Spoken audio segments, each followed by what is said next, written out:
స్వచ్ఛమైన నాణ్యమైన గౌదర్పార్ పూజా ఉత్పత్తులు www.gaudarpar.com ద్వారా ఆన్లైన్ లో ఆర్డర్ చేయండి. మీ ఇంటిని దేవాలయంగా మార్చుకోండి.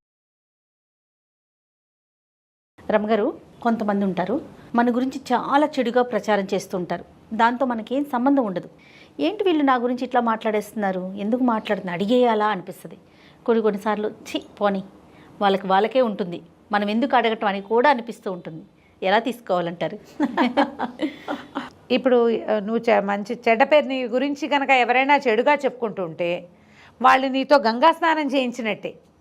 మనం ఒక తప్పు చేసాం, మన దగ్గర ఏదో ఒక పొరపాటు ఉంది, మన వల్ల ఒక పొరపాటు జరిగింది, ఒక 5-6 చెప్పుకున్నారనుకో, వాళ్ళు నీకు గంగా స్నానంతో సమానం. అది మంచిదే, మరక మంచిదేలాగా. ఎందుకంటే నువ్వు నీ తప్పుని నువ్వు ప్రక్షాళన చేసుకోవాలంటే నువ్వు గంగా స్నానం చేయాలి, తీర్థాటన చేయాలి. ఎంతో భగవన్నామ సంకీర్తన చేస్తే కానీ నీ పాపం ప్రక్షాళన అవ్వదు. అవును. కానీ నీ తప్పుని 10 మంది చెప్పుకుంటే వాళ్ళు ప్రక్షాళన చేసేస్తారు, దాన్ని వాళ్ళు పనిచేసుకుంటారు. బాగుంది కదా. పూర్వం కేరళలో ఒక నంబూద్రి ఆయన బ్రాహ్మణుడు ఒక ఆయన ఒక దారిలో వెళ్తున్నాడట. వాళ్ళకి ఎదురుగుండా ఒక హరిజన భార్యాభర్త వచ్చారు. పేర్లు వేరే రాస్తారు, నేను ఈ పేరు చెప్తున్నా. అయితే ఎదురొచ్చారు. బ్రాహ్మలు వస్తున్నారు, తప్పుకోవే అన్నట్ట పెళ్ళాన్ని అతను. తప్పుకుంటే ఏంటి తప్పుకునేది, ఈయన కూతురుతో ఉంటాడు, ఈయన బ్రాహ్మణ్యం యాక్తూ అని ఉమ్మేసిందట. ఈయనకు తప్పుకునేది ఏమిటి, ఈయన పరం పాపిష్టివాడు అన్నది. అనేసరికల్లా ఆ హరిజనుడు చాలా జ్ఞానట. ఆయన అన్నట్ట, ఏమే బ్రాహ్మణాయన చేసిన పాపాన్ని పంచుకున్న నూరో దానివి నువ్వు, ఆయన పాప ప్రక్షాళన అయిపోయింది, నువ్వు నూరో అనే మనిషి చెప్పేశావు, పాప ప్రక్షాళన అయిపోయిందంటే ఆవిడ తెల్లబోయిందట. ఎలాగైందంటే ఒకప్పుడు ఈ బ్రాహ్మణాయన ఈయన పరమ పిసినారట. ఆ నంబూద్రి వంట చేయించాడు బ్రాహ్మణ్యానికి. వంట చేయిస్తే ఆ ఆకుకూరల నుంచి ఒక జలగ పడిందట ఆ వంటలో. చీచి అపవిత్రం అయిపోయింది, పారేద్దామన్నారు ఇంట్లో వాళ్ళు. ఈయన ఏమన్నాడంటే, మనం మన వాళ్ళకి పెట్టకపోతే ఏమి, పని వాళ్ళకి పెడదామని పెట్టించాడట. యమధర్మరాజు పైనుంచి చూస్తారు కదా ఇదంతా, వీడి చిట్టాలో రాయి, రేపు వచ్చాక వీడికి 1000 జలగలతో కరిపిద్దాము, జలగలు పడిన ఆహారాన్ని పెట్టాడు మనుషులకి అని అన్నట్ట. అంటే రాసుకున్నారు, 100 జలగలతో కరిపించాలి వీడిని. ఈయన ఈ నంబూద్రి చిత్రగుప్తుడి భక్తుడట. ఓహో. అంటే ఆయనే కదా మన చిట్టా రాసేది. రాత్రిపూట పడుకునేటప్పుడు ఓం చిత్రగుప్తాయ నమః అని ఓ దండం పెట్టు పడుకుంటాడు. ఇవాళ రోజంతా నేను చేసిన పాపాన్ని సరిగా జాగ్రత్తగా రాయి, నన్ను రక్షించమని. ఆ చిత్రగుప్తుడు కల్లోకి వచ్చి, ఓరే నాయన, నువ్వు చేసింది పెద్ద అపరాధం, నీకు నీ చిట్టాలో ఇది రాయబడింది అంటే ఇలా వలవల ఏడ్చాడు ఈయన నంబూద్రి. పిసినారితనంతో చేశాను, నేనేం చేయను అంటే, ఓ పని చెయ్యి, నీ భార్యను దూరంగా పెట్టు, యవ్వనవతిగా ఉన్న నీ కూతుర్ని నీ దగ్గర ఉంచుకో, నీతో ఉంచుకో అంతే. నువ్వు కూతురుతోటి ఏదో చెడు పని చేస్తున్నావన్న ప్రచారం వస్తుంది బయట. పెళ్ళాన్ని దూరం పెట్టి పిల్లని దగ్గర పెట్టుకున్నాడు అని. రాని, నీ దగ్గర ఏం తప్పులేదు, అందరూ కలిసి ఆ పాపాన్ని పంచుకుంటారు, నీ తప్పులు పోతాయి, నీ పాపాలు ప్రక్షాళన అయిపోతాయని చెప్పాడు. ఈయన సరేనని చిత్రగుప్తుడి మాటకి భార్యనేమో అత్తారింట్లో పంపించేసి ఆ 16-18 సంవత్సరాల వయసు వచ్చిన పిల్లని తనతో పాటే అట్టు పెట్టుకున్నాడు. పిల్లతో ఆయన దుర్వృత్తి ఏం చేయలే. కాకపోతే కొన్నాళ్ళు పోయాక ఎలాంటి మాటలు పుడతాయి, పెళ్ళాన్ని వదిలేసి పిల్లని దగ్గర పెట్టుకున్నాడు అనేసరికల్లా పిచ్చి మాటలు ఊరికే ఊపుసిపోక వాగేవాళ్ళు.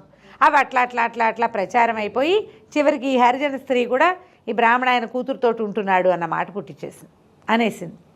100 మంది అనుకున్నాక, నీ పాపం పోతుందిరా అని చెప్పాట చిత్రగుప్తుడు. ఈయన జలగలు పడిన ఆహారాన్ని పెట్టిన పాపం కూడా ప్రక్షాళింది. ఈయన పాపిష్టివాడు, దుర్మార్గుడు అని అందరూ చెప్పుకున్నారంటే మన పాపమే ఉండదు. అందుకని తిలా పాపం తలా పిడికడు పంచుకోకూడదు. వాళ్ళది తప్పు అని తెలిస్తే ఆ తప్పుని మనం ఇంకొకళ్ళకి చెప్పకూడదు. చెప్తే ఏముంది, వాడి తప్పు, వాడు ఘోరంత తప్పు చేస్తే నువ్వు కొండంత నువ్వు తప్పు చేసావురా నాయనా అని అతనికైనా చెప్పొచ్చా? అలా ఎందుకు చెప్తారు జయ? వాళ్ళు కనపడితే నవ్వుతామంట, ఏమండి బాగున్నారా అంటాం. ఏంటండి అలాంటి పని చేస్తే అడుగుతామా మనం? అలా అడగకూడదు.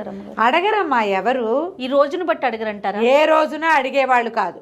వాడి కర్మ వాడేనా రమ్మగారు? వీళ్ళు చెప్పుకుంటారు. మరి ఇంకా అతనిలో మార్పు ఎలా వస్తుంది? వచ్చిన వాళ్ళు వస్తుంది, వాళ్ళ ఇంట్లో వాళ్ళ, చుట్టుపక్కల వాళ్ళ, దగ్గర వాళ్ళు ఎవరో చెప్తారు. ఊరు జనం అంతా దాని గురించి ఎందుకు అడుగుతారమ్మా? కనపడ్డప్పుడల్లా ప్రతివాడు 100 మంది నేను అనేది కుటుంబ సభ్యులైనా చెప్పొచ్చు అంటారా? ఎవరో చెప్తారు, చెప్పేవాళ్ళు, అందులో ఉన్న నిజానిజాలు తెలిసిన వాళ్ళు అడుగుతారు. ఇప్పుడు ఆయన కూతురుని దగ్గర అట్టి పెట్టుకున్నాడు, దుర్వృత్తి ఏమీ లేదు, దుర్వ్యవసాయం ఏమీ లేదు అక్కడ. ఆ ఇంట్లో వాళ్ళు ఎందుకు అడుగుతారు? బయట పుట్టింది కదా మాట. అపప్రథ బయట పుడుతుంది, అది ఇంట్లో పుట్టదు. ఇంట్లో పుట్టదు. ఎట్లా చూడు, ఇప్పుడు 10 మంది కూర్చున్నాం అనుకో జయ, నేను నీ చెవిలో ఒకటి చెప్తా, సీతాదేవి రాముడి కంటే పెద్దది. ఓకే, ఈ 10 తిరిగేసరికి సీతాదేవి దశరథుడి కంటే పెద్దది అంటారు చివరికి. కరెక్ట్ అండి.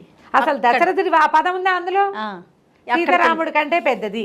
అవును, సీతాదేవి రాముడు కొట్టేదిట, అలాంటివి కూడా చెప్పుకుంటారు. రామరామ అలాంటివి కూడా చెప్తారు. ఇంత అక్కర్లేని మాటలు పుట్టిస్తాయి నోళ్ళు, అంతే. అట్లాగే జరుగుతుంది. ఈ వచ్చిన మాటల వల్ల ఏమవుతుంది, ఎవడైతే పాపం చేశాడో నిజంగా తప్పు చేసిన వాడి పాపాలన్నీ పోతాయి. వాడు చేసిన తప్పైతే తప్పు పోతుంది, మరొక మంచిదే. చెడు ప్రచారం జరిగితే దీన్ని ఎట్లా తట్టుకోవాలంటే, లోకుల నోళ్ళు ఎంత పదునో చెవులు అంత తుప్పట్టి ఉంటాయమ్మా, మర్చిపోతారు. ఇవాళ వింటారా, పోయింది, రేపు ఎల్లుండి తర్వాత ఎన్నిసార్లు వింటారు, కొత్తది రాదు, ఇంకోటి వస్తుంది రేపు ఇంకోళ్ళ గురించి. ఇలా చెవులు నింపేవాళ్ళు, బయట మాటలు చెప్పుకునేవాళ్ళు, గాసిపింగ్, అవేంటంటే గాసిప్స్. ఇప్పుడంటే మనకి సోషల్ మీడియా వచ్చి పాత రికార్డులు ఉండిపోతున్నాయి, రికార్డులు తీసి చూపిస్తున్నాం. అవును, మన దాకా విత్ ప్రూఫ్ ఎవిడెన్స్ ఉంది, డాక్యుమెంటరీలో ఎవిడెన్స్, ఇలాంటివి చెప్పుకుంటాం. ఇదివరకు ఎవిడెన్స్లు ఏముండేవి, నోటి మాటలు నేను అనలేదంటే అయిపోతుంది, అంతే. అనలేదంటే ఇప్పుడు కుదరట్ల, రికార్డింగ్లు ఎక్కువైపోయి మనకి కుదరట్లేదు. కానీ ఇది వరటి కాలం అలాంటిది కాదు కదా. కొన్నాళ్ళకి జనాలు మర్చిపోతారు, మళ్ళీ కొత్తవి పుడతాయి. అల్లప్పుడెప్పుడో చెప్పారు కదా, అదేం కాదంటే ఓ కాదా అంటారు, అయిపోతుంది.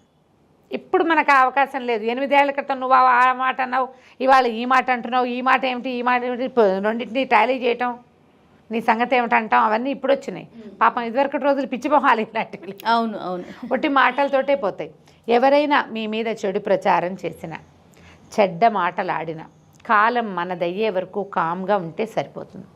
దాని మీద బెంగ పెట్టుకుని ఆలోచించి భయపడి అనవసరమైన పిచ్చి పిచ్చి నిర్ణయాలు తీసుకుని చేయకూడదు. కాలం ప్రతిదానికి సమాధానం చెప్తుంది. సమయం మనదయ్యే వరకు వేచి ఉండాలి. ఇప్పుడు మనం ఒక పని చేస్తాం, ఏదో ఒకటి, ఎంత చిన్నదైనా ఇక్కడి నుంచి అక్కడికి వెళ్ళాలి, అంత చిన్నదే, 5 నిమిషాలైనా పడుతుంది కదా కనీసం. వెళ్దాం అనుకోగానే నువ్వు వెళ్ళడానికి బయలుదేరుతావు, కానీ నువ్వు వెళ్ళిపోలేవు. కరెక్ట్ అండి. వెళ్ళిపోవడానికి ఒక 5 నిమిషాలు పడుతుంది. సమయం తప్పదు కదా దేనికైనా. ఒక గిన్నె నీళ్ళు పెట్టావు, అవి కాగాలి. ఒక బియ్యం కడిగి పెట్టావు, అది ఉడకాలి. తెల్లారి నేను ఆ పని చేద్దాం అనుకుంటా, తెల్లారి లేవగానే రేపొద్దున 7వ గంటకల్లా ఫస్ట్ అవర్లో ఇదే మన పని అవ్వాలిగా. నువ్వు రాత్రి 9ంటికి అనుకున్నావు, ఈ 9 నుంచి 7 దాకా ఉన్న ఈ 10 గంటల సమయము నడవాలా? అవును అవును. ఇందులో ఎన్ని మార్పులు వస్తాయో, ఎంత ఇది వస్తుందో. నువ్వే 7 గంటల దాకా ఇంట్లో పడుకోకుండా ఎవరింటికైనా వెళ్ళిపోతావేమో, ఏదైనా జరగచ్చు. ఇప్పుడు కాదు, 7ంటికి సమయం అవ్వాల్సే ఉంది మన పని. ఇక్కడ రాసుకొచ్చాం, ఈ 9 to 7 నడవనివ్వాలి, తొందరపడకూడదు. ఇందులో మనని బాధించేవి, కష్టపెట్టేవి, మనం చాలా చిన్నబుచ్చుకునేవి, మనల్ని కుంగదీసేవి కూడా ఉండొచ్చు. మన దగ్గర ఒక నిజం కనుక ఉంటే, మన దగ్గర నిజాయితీ ఉంటే, మనం చేసే పని సరైందైతే, మన దగ్గర ఏ తప్పు లేకపోతే, తప్పకుండా ఈ 10 గంటల సమయము మనకి ఏదో ఒకసారి మనకు కావాల్సిన వైపుకి తిరుగుతుంది. వెయిట్ చేయాలి. చెడు ప్రచారాలు జరుగుతూనే ఉంటాయి. ఒకవేళ జరిగినా అది మన మంచికే అనుకోండి. చెప్పారు కదా, తిలా పాపం తలా పిడికిడు అంతే, పోతుంది, అదే పోతుంది అనుకోవాలి. బెంగ పెట్టుకుని దిగులు పెడితే ఏం చేస్తాం మనం? బతకలేం కదా. అవునండి అవును, బతకలేకపోతాం. కాబట్టి గాసిపింగ్ మీద అసలు భయపడద్దు, బెంగపెడద్దు. చేసేవాళ్ళు కూడా కొంచెం ఆలోచించండి. అంతే, నిజం ఒకటి ఉంటే అబద్ధం ఇంకోటి ఉంటుంది. మనమే మన ఫోన్ కెమెరానే కుడిపేమిట ఎడంపేమిటగా కనిపిస్తూ ఉంటుంది కదా. అవునండి. ఇటేసుకుంటే అటు, అటేసుకుంటే ఇటు కనిపిస్తూ ఉంటుంది. ఎందుకు వచ్చింది? మనం అద్దంలో చూసినా అలాగే కనిపిస్తాయి కదా జయ. అవునండి. కాబట్టి అలా ఆలోచిస్తే మనకి ఏ ప్రాబ్లము ఉండదు. ఈ కథ జ్ఞాపకం చేసుకోండి. తప్పకుండా అండి. నమస్తే. నమస్తే జయ. సుమన్ టీవీలో మీ పర్సనల్ అండ్ బిజినెస్ ప్రమోషన్స్ కోసం కింది నెంబర్కి కాంటాక్ట్ చేయండి.